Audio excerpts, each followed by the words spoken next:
অনেকগুলো বিষয় আছে, সেখানে অনেক সংস্কারের প্রয়োজন, যেগুলো আমরা হাত দিয়েছি।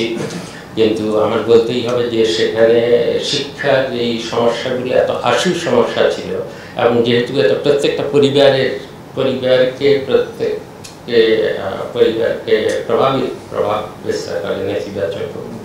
সে কারণে এখানে আমি বেশি গুরুত্ব দিয়ে অনেকদিন ধরেই, যেটা গতকাল বোধহয় প্রধান উপদেষ্টা প্রেস সেক্রেটারি যেটা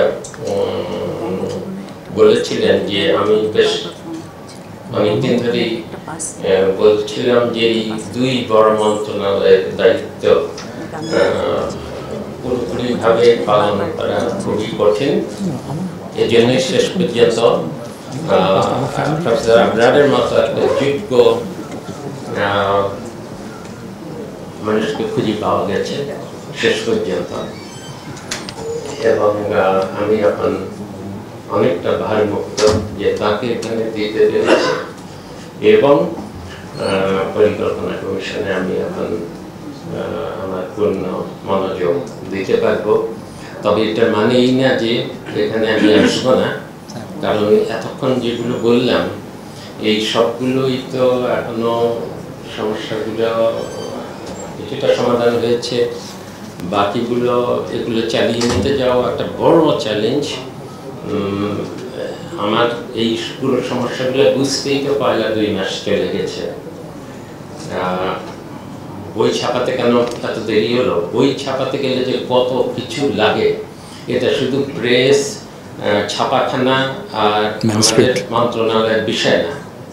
আমার এর মধ্যে শিখতে হয়েছে যে একটা কাগজ, যে কাগজে দুর্নীতি হয়, সেই কাগজ উজ্জ্বলতার মান 80 ভাগ না 70 ভাগ আমি জীবনে কোনোদিন শুনিনি, যতই অর্থনীতি করি না কেন। গ্রাম, তারপরে এর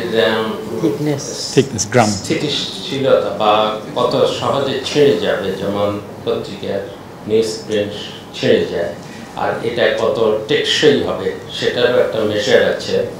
এগুলো আমার শিখতে রয়েছে। আরও কত কি যে নতুন নতুন বিষয় শিখেছি। এখন একদম শেষে যেটা এসে শিখেছি সেটা হলো যে, এটা অবশ্য আমি আগেও লক্ষ্য করেছি, আমার বই মানে এমনি বইপত্র বিদেশে বিশেষ করে, যে একদম সবচেয়ে উজ্জ্বল কাগজ, যে সবচেয়ে সাদা উজ্জ্বল কাগজের মধ্যে সমস্যা হলো যে এটা চোখে লাগে। তো এবার আগামী বছর থেকে ঠিক করা হয়েছে যে উজ্জ্বল ঠিকই থাকবে, কিন্তু সেটা একটা অফ হোয়াইট হবে, যাতে করে বাচ্চাদের চোখে সেটা না লাগে। এমনও চিন্তা করা হচ্ছে যে এই কাগজগুলোতে অনেক ভালো কাগজ দেওয়া হবে বলা হয়, কিন্তু সেই স্পেসিফিকেশনে কাগজ না দিয়ে আবার অন্য কাগজ লুকিয়ে দেওয়া হয়। সেক্ষেত্রে কাগজের মধ্যে একটা জল ছাপ থাকবে কিনা, যেটা শুধুই এনসিটিভি ব্যবহার করবে। এই ধরনের অনেক চিন্তার অবকাশ আছে।